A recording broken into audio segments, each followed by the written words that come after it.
सोचो, एक बहुत बड़ा एम्प्टीनेस, कोई लाइट नहीं, कोई साउंड नहीं, कोई टाइम नहीं। फिर एक पल में सब बदल जाता है। बिग बैंग होता है, एनर्जी का एक अनइमेजिनेबल एक्सप्लोजन। यूनिवर्स का जन्म होता है।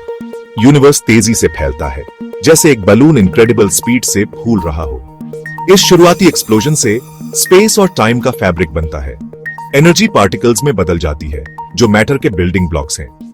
शुरुआती यूनिवर्स पार्टिकल्स का एक कैओटिक सूप है, जो आपस में कोलाइड और इंटरैक्ट करते हैं। धीरे धीरे एजेस में यूनिवर्स ठंडा और फैलने लगता है। यह ठंडा होना फर्स्ट एलिमेंट्स हाइड्रोजन और हीलियम के बनने देता है। हाइड्रोजन और हीलियम के विशाल क्लाउड्स यंग यूनिवर्स में बहते हैं। ग्रेविटी, महान आर्किटेक्ट, इन क्लाउड्स को एक साथ खींचता है। बिलियंस ऑफ ईयर्स में घूमती हुई गैलेक्सीज बनने लगती है। हमारी गैलेक्सी मिल्की वे इन्हीं में से एक है। एक मैजेस्टिक स्पाइरल, इसमें बिलियंस ऑफ स्टार्स, गैस और डस्ट है। इसकी स्पाइरल आर्म्स में से एक के अंदर गैस और डस्ट का एक विशाल क्लाउड अपने ही ग्रेविटी के नीचे कोलैप्स हो जाता है।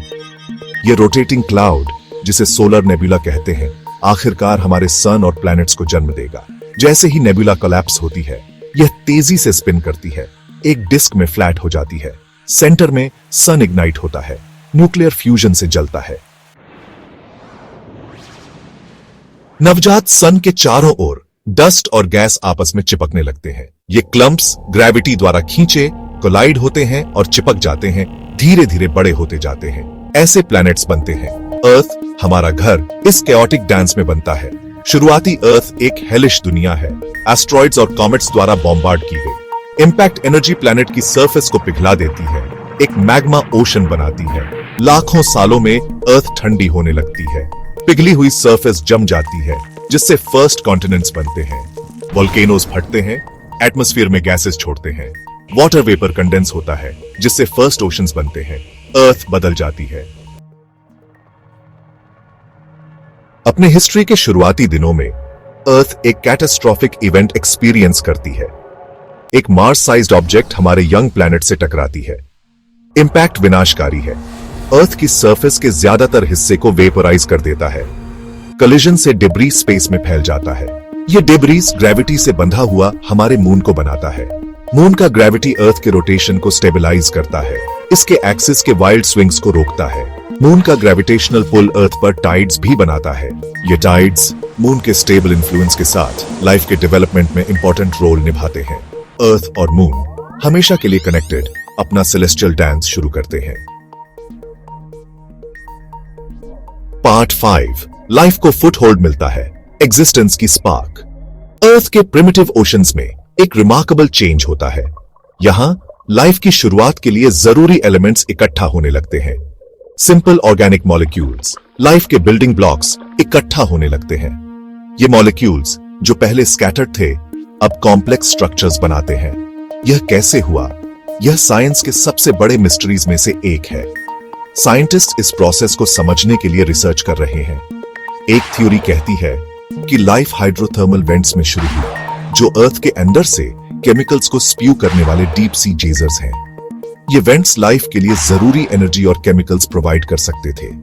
एक और थ्योरी कहती है कि लाइफ अर्थ पर यूनिवर्स में कहीं और से आई, मीटियोराइट्स पर ट्रैवल करके। ये मीटियोराइट्स लाइफ के सीड्स हमारे प्लैनेट पर लाए। अपनी ओरिजिन के बावजूद लाइफ हमारे प्लैनेट पर पकड़ बना लेती है। धीरे धीरे ये अर्ली लाइफ फॉर्म्स इवॉल्व और डाइवर्सिफाई होते हैं। सिंगल सेल्ड ऑर्गेनिजम्स इवॉल्व और डाइवर्सिफाई होते हैं। आखिरकार अर्थ पर सभी लाइफ को जन्म देते हैं। ये माइक्रो ऑर्गेनिजम्स लाइफ के कॉम्प्लेक्स फॉर्म्स की फाउंडेशन रखते हैं। लाइफ का ट्री ब्रांचेस में बंटने लगता है। हर ब्रांच एक न्यू स्पीसीज और लाइफ के न्यू फॉर्म्स को रिप्रेजेंट करती है। पार्ट 6, लाइफ की एक सांस, अर्थ का इवॉल्विंग एटमॉस्फेयर। अर्ली अर्थ का एटमॉस्फेयर आज के एटमॉस्फेयर से बहुत अलग था। वोल्केनोज ने मेथेन, अमोनिया और कार्बन डाइऑक्साइड जैसी गैसेस छोड़ी। बहुत कम फ्री ऑक्सीजन थी। टाइम के साथ एक रिमार्केबल चेंज होता है। फोटोसिंथेटिक ऑर्गेनिजम्स इवॉल्व होते हैं, जो कार्बन डाइऑक्साइड को एनर्जी में बदलने और ऑक्सीजन को बाई प्रोडक्ट के रूप में रिलीज करने के लिए सनलाइट यूज करते हैं। यह ऑक्सीजन प्लैनेट में रेवोल्यूशन लाती है। ऑक्सीजन रिच एटमॉस्फेयर ज्यादा कॉम्प्लेक्स लाइफ फॉर्म्स के डेवलपमेंट को अलाउ करता है।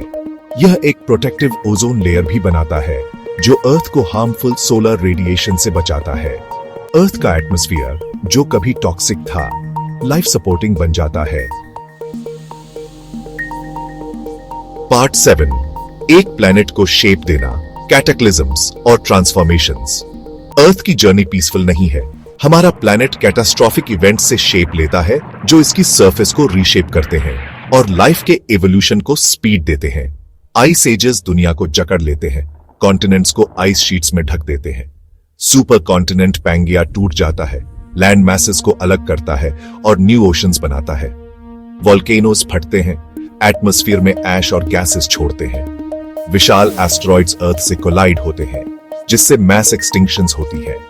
ये इवेंट्स विनाशकारी होते हुए भी अपॉर्चुनिटीज पैदा करते हैं। नए हैबिटेट्स बनते हैं जिससे न्यू लाइफ फॉर्म्स इवॉल्व होते हैं। अर्थ का हिस्ट्री चेंज और एडेप्टेशन की पावर का प्रूफ है। पार्ट 8, अर्थ की लेगेसी, एक फ्रैजिल मिरेकल। अर्ली यूनिवर्स की केओस से लेकर लाइफ के बिगिनिंग तक अर्थ की स्टोरी नेचर की अमेजिंग पावर का प्रूफ है। यह स्टोरी हमें बताती है कि कैसे काउंटलेस इवेंट्स और कोइंसिडेंसेस ने मिलकर इस यूनिक प्लैनेट को बनाया। हमारा प्लैनेट स्पेस की वास्टनेस में एक फ्रैजिल ओएसिस, एक मिरेकल है। यह ब्लू प्लैनेट जो लाइफ के लिए एकमात्र नोन जगह है, हमें अपनी यूनिकनेस और फ्रैजिलिटी का एहसास दिलाता है। हम लकी हैं कि हमें यह प्लैनेट मिला है जो लाइफ और ब्यूटी से भरा है। इसके डाइवर्स लैंडस्केप्स, रिच इकोसिस्टम्स और काउंटलेस स्पीसीज हमें इंस्पायर करते हैं। फ्यूचर जनरेशंस के लिए इसे चेरिश और प्रोटेक्ट करना हमारी रिस्पॉन्सिबिलिटी है। हमें इंश्योर करना चाहिए कि वे भी इस अमेजिंग प्लैनेट की ब्यूटी और रिसोर्सेज का एंजॉय कर सकें। आज हम जो चॉइसेस करते हैं वे हमारे प्लैनेट के फ्यूचर को डिसाइड करेंगे। हमें सस्टेनेबल डेवलपमेंट और ग्रीन एनर्जी की टैरिफ मूव करना होगा। क्लाइमेट चेंज को एड्रेस करने, इसके इफेक्ट्स को कम करने और बायोडाइवर्सिटी को प्रोटेक्ट करने और इंडेंजर्ड स्पीसीज की रक्षा करने के लिए हमें अभी एक्ट करना चाहिए। हमारे प्लैनेट की स्टेबिलिटी इंश्योर करने के लिए हमें अभी एक्ट करना चाहिए। यह टाइम है कि हम अपने रिसोर्सेज का वाइजली यूज करें और एनवायरनमेंट के प्रति अपनी रिस्पॉन्सिबिलिटी निभाएं। आइए हम इस प्रीशियस गिफ्ट के अच्छे स्टीवर्ड्स बने, इसके कंजर्वेशन के लिए मिलकर काम करें, इसकी रक्षा उन सभी के लिए करें जो हमारे बाद आएंगे। यह हमारी लेगेसी है और इसे सेफ रखना हमारा ड्यूटी है। पार्ट 9, हमारा कॉस्मिक ड्यूटी, हमारे पेल ब्लू डॉट के गार्डियंस। यह एक ड्यूटी है जो हम सभी को निभाना चाहिए। उस डॉट को फिर से देखो, यही यहां है। यह छोटा सा डॉट, यह ब्लू डॉट हमारा होम है।